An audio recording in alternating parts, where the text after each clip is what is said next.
So California recently, their Senate passed the right to repair bill, Hmm. and I was just going to go over some of the points on it. So it passed by a vote of 38-0, so it's very much favorable. Um, Now it still has to go to Governor Newsom, right? Gavin Newsom. Mm. Um, so we'll see if he ends up signing it in as is, or if he's going to pull a New York and make some sort of tweak and then sign it that just completely neuters the bill. Um, but I figured you'd want to hear what Yeah, California's doing with this bill, I'm and this is interested. interesting for you. So this is interesting for you and I because first we're invested as repair guys. We're invested in right to repair, but also you and I don't like California politics. So um, I might a little bit. you might be a fan. Okay, so I do want to go over, and I apologize for not looking into the camera while I do this. I'm going to be looking off as I read my notes on the bill. But it passed by a vote of 38-0. Um, so it includes electronics and appliances, but it does not include game consoles. And I'm not sure why it doesn't include game consoles. It probably has to do with the gaming industry just putting more money into the lobbying effort. To be honest Hmm. with you, um, but so it does not include game consoles, but it includes electronics. So cell phones, computers, and appliances as well. So the language includes that OEMs must supply parts, documentations, and repair tools for up to 7 years, regardless of whether or not their warranty covers the product for 7 years. So, for example, if you're Samsung and you have a 1 year warranty on your S23 phone, um, you'd have to keep parts available for repair centers or individuals for 7 years. So that's 6 years beyond their manufacturer warranty on the product. But they do have an out that's later in the bill, and I'll get to that. Um, the OEMs are not required to distribute any source code, which I don't have a problem with. And they don't have to divulge any trade secret. So, again, to simplify this, if my S23 Plus screen breaks, Samsung would be required by law, if I lived in California, to offer me a replacement part or replacement screen, but they don't have to tell me how they make the screen or or give me any information so I could make my own screen, right? um, this is kind of interesting. Non-authorized repair facilities must provide a written notice to any customer seeking repair that informs the customer that is not a OEM authorized or OEM affiliated dealer or service center for that product. So written notice to customers. Um, I watched Lewis Rossman's video Hmm. on this bill, and he didn't like that language at all. I'm going to be honest, I don't have a problem with this, um, because What does he I have a don't problem want. with? Well, he does not want to be. He doesn't want to be lumped in with like Apple certified or Apple authorized, because he's like, I built my reputation on being um, being better than the authorized guys. And he states when he called up a Apple location and talked to one of their was it their geeks or whatever, or their geniuses, Yeah, and seems and smart. one of the yeah, talked to Apple, and Apple, a person who worked for Apple said that they couldn't do a specific repair on, I think it was a charge port on like an iPhone 6, and the reason why they couldn't do that repair is because the charge port was soldered to the main logic board, Mm-hmm. and that's not true. And Oh, so Lewis Rossman doesn't. So in Lewis Rossman's mind is this: he does not want to be affiliated at all, um, and this is the he doesn't want iPhone's. to be What was it? lumped 6? into iPhone Sure. 6. I think it was an It's iPhone been a 6. while. So so I don't know of any. I mean, dating back to the iPhone 6, beyond the iPhone 6, um, I don't know of any iPhone that has a soldered on charge port to the main logic port. Anyway, I believe in every model that's a separate component. Anyway, so Louis Rossmann doesn't want to be affiliated with that. Yeah, he does. He doesn't. He wants. He's built his company up as having a better reputation than the authorized or so-called authorized repair facilities. And so that's his mindset on that. My mindset on language like this is it should be included in any kind of documentation anyway that you would fill out with the client. Um, so I'm used to, at the place that we worked at before, we Hmm. had people sign documentation saying that there's the acknowledgement basically to the customer that your phone is broken, and goes over liability and that sort of thing. And I don't mind this being included, that saying up front that I'm not authorized, because I wouldn't want to give the impression that I am authorized Right. and then Like have that some bite me other. in the butt later. You know? Right. There's some places that do that are able to do authorized repair, but aren't. Uh, these So aren't right, authorized right, repair right. centers, There but there they. was yeah there was a well. So I'm thinking of. I was actually just thinking of a actual authorized repair center that was that Oh, had access to both OEM parts and non OEM parts, and they were selling non OEM parts as OEM parts to yeah, clients for their repairs. Um, yeah. So I would this have the to agree language in with this bill you. wouldn't that transparency is a good thing. Yeah, I was about to say exactly that. Yeah. yeah. So yeah, I don't mind that language at all. I think transparency is a good thing. And a good repair place can be able to sell their service, even a non-authorized service, better than potentially going to an authorized place. Um, you know, anyway. So it is interesting that they're forcing that, but again, I don't have a problem with it.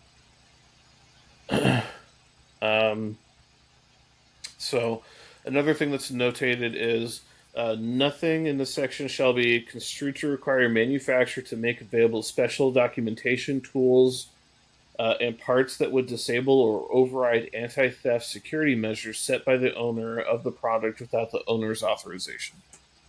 So, again, that's something that I don't have a problem with.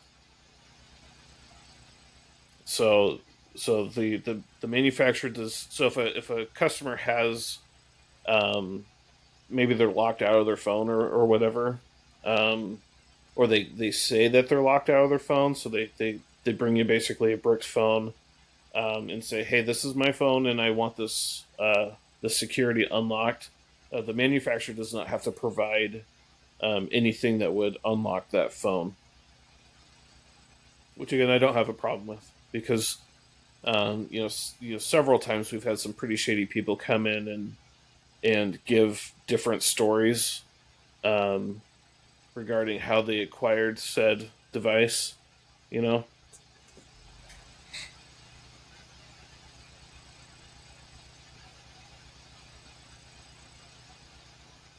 you still there? Your video's a little choppy. Yeah. There's a little bit bit of choppiness, huh? Okay. Yeah, a little bit.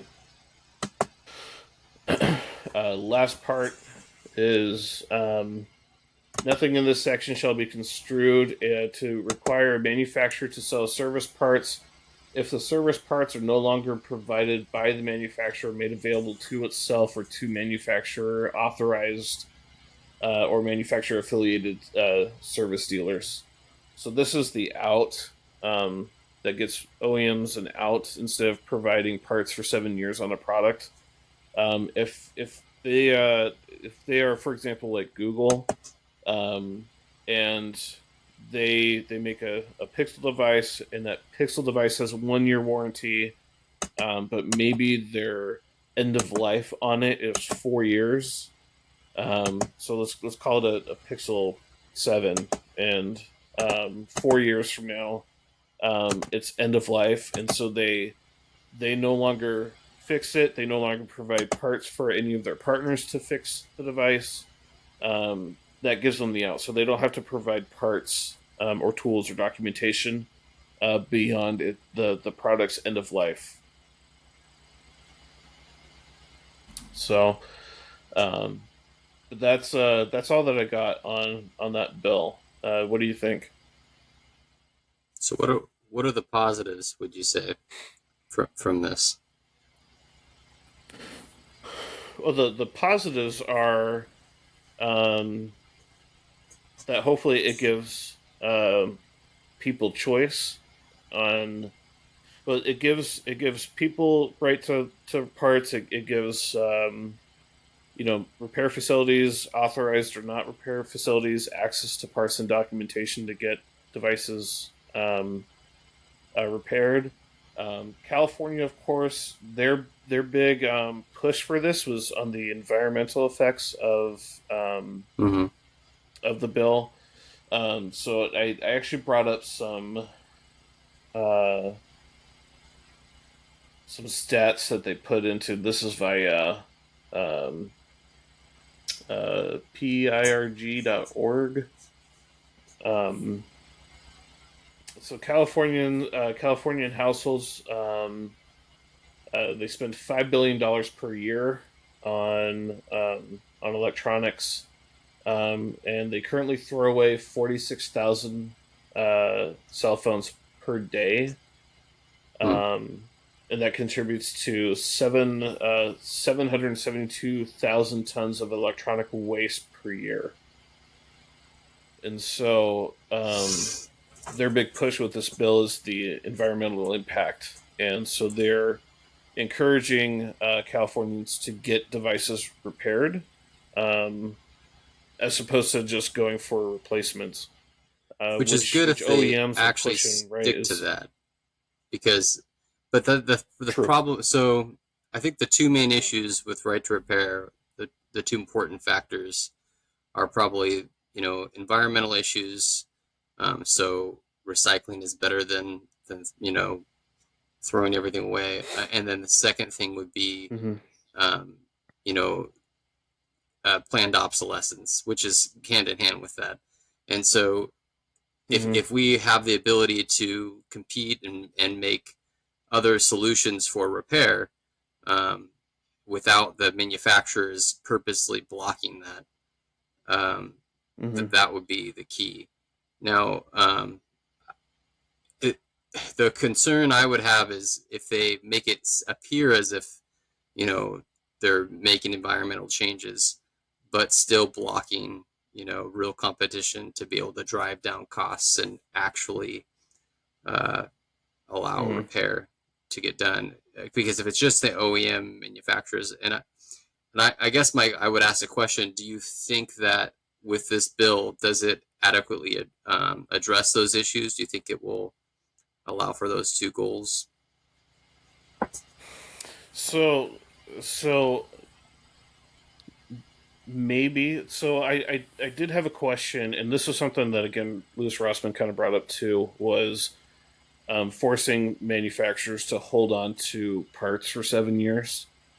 Um, so if manufacturers are now forced to if they're forced to provide these parts to more than just themselves now, so that's they have to increase the order for said parts, right? So they have to make more parts for them to sit in a warehouse somewhere.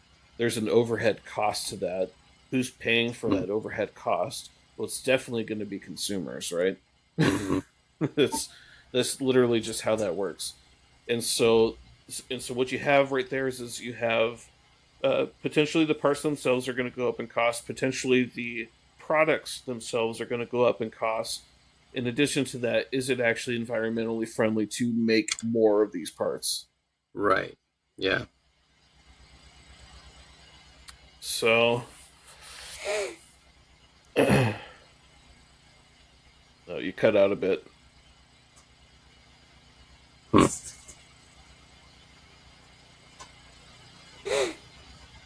Hmm. So, um, I'll throw that question back at you, though. Do you think that this addresses that? Well, I didn't read the bill at length like you did. From what little I heard, my concern is that and we've seen in the past, this idea that the OEMs have to do this or that. We saw with Apple that okay, they're going to provide, Apple repair with OEM parts. But I wasn't sure that I caught anything from listening to you talk about it that ensured the right to aftermarket, and secondhand Yeah, different repair people. yeah, it doesn't. I didn't see anything in the bill that specified anything about aftermarket.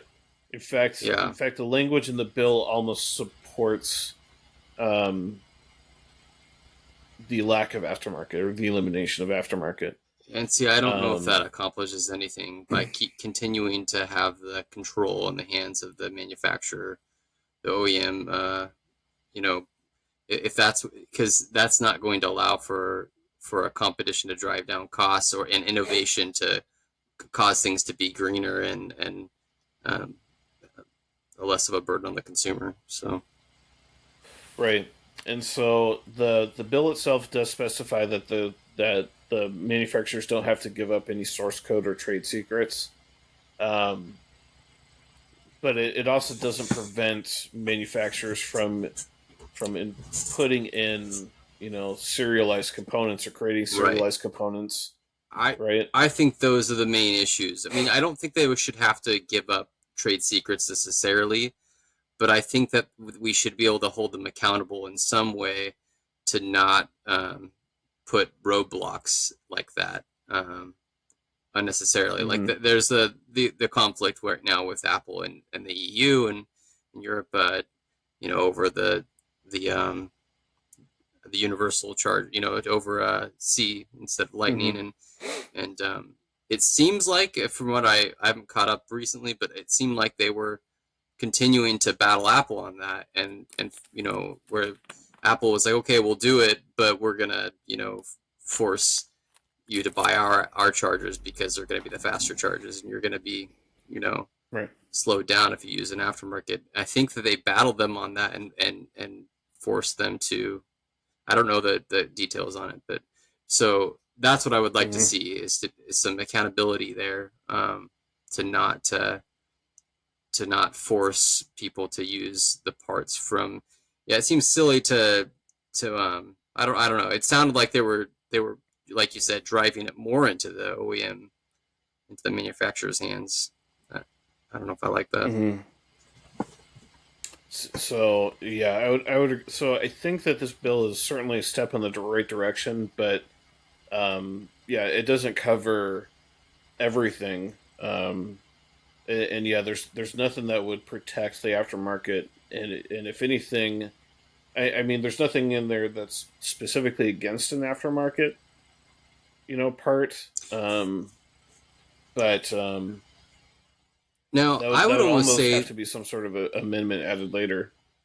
I would almost say that take it a step further, not just make laws for transparency and against you know against monopoly on parts and that kind of thing, but also it seems like it'd be a good idea to have even to incentivize um, a competitive element here to go greener with repair, and because repair is cheaper, and because repair can, save the environment, and you know, it seems like we should find ways to incentivize it.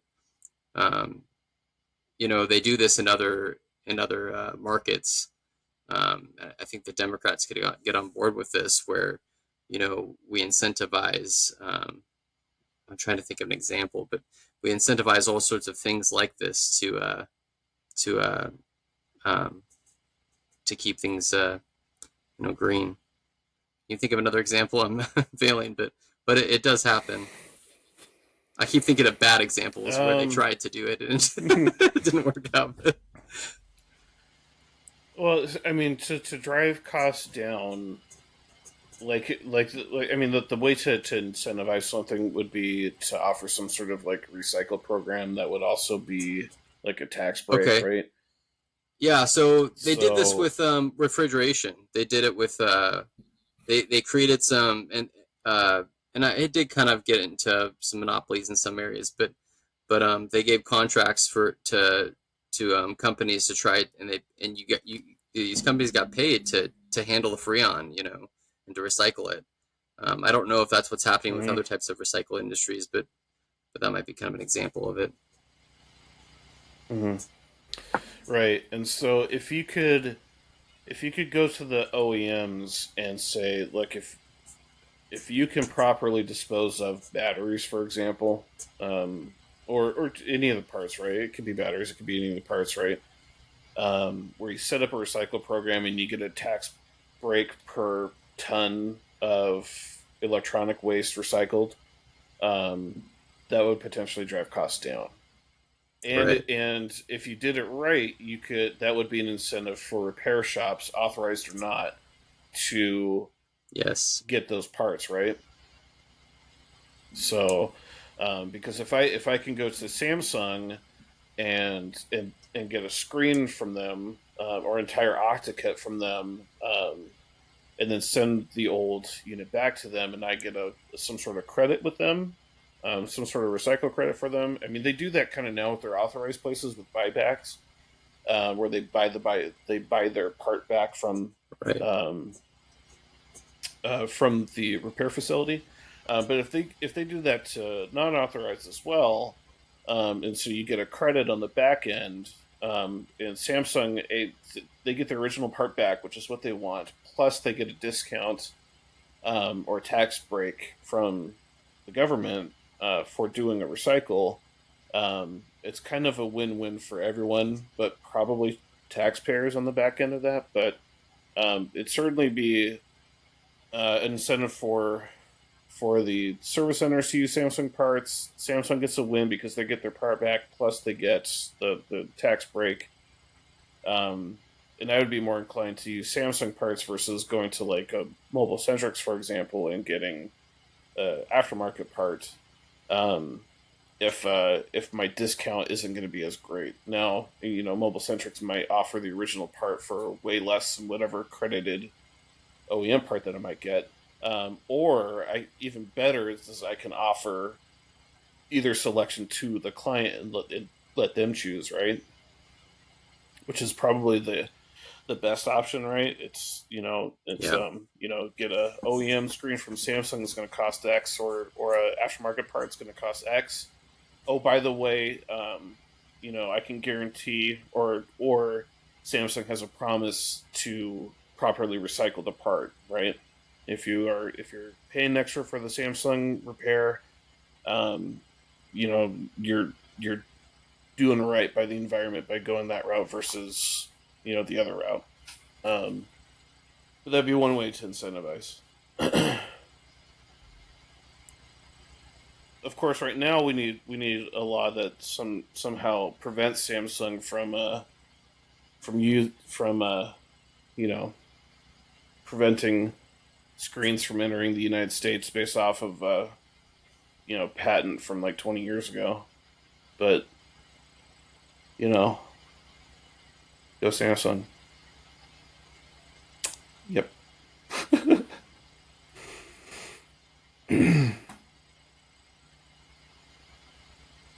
Apple's just jealous that they didn't come up with a strategy like that.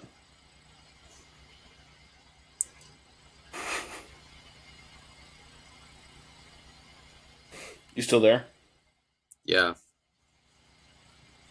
Okay. You seem to cut out again. Did you watch any of? Did you see that Apple came out with like goggles today? I This heard is of off it, but topic. I don't know much about it. Well, they look like scuba goggles. Um, yeah, they're calling it spatial computing. So it works kind of like a heads up display. So it looks like goggles. It looks like a heads up display, but you use like your hands to navigate what's on the image. So it's Hmm. a screen that you can actually look through. So it you can see like your environment around you, but it puts up a menu in front of you, so you can watch movies, you can access apps. Um, there's something that irritates me though about it.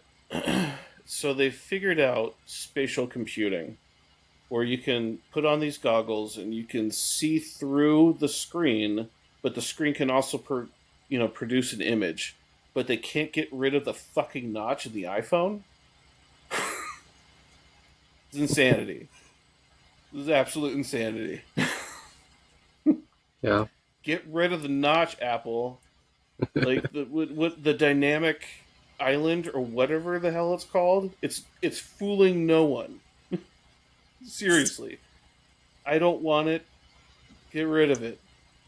Make it an option for me. But I want a screen that has no frickin' dot or anything on it. My OnePlus from like 4 years ago had a full screen, and it was so immersive to watch something on that screen. But the iPhone is just not the same experience. And but you can offer $3,500 goggles that has the solution that you're looking for here. But no, you're just obsessed with the goddamn dynamic island. It's Fair crazy. complaint. It's nuts.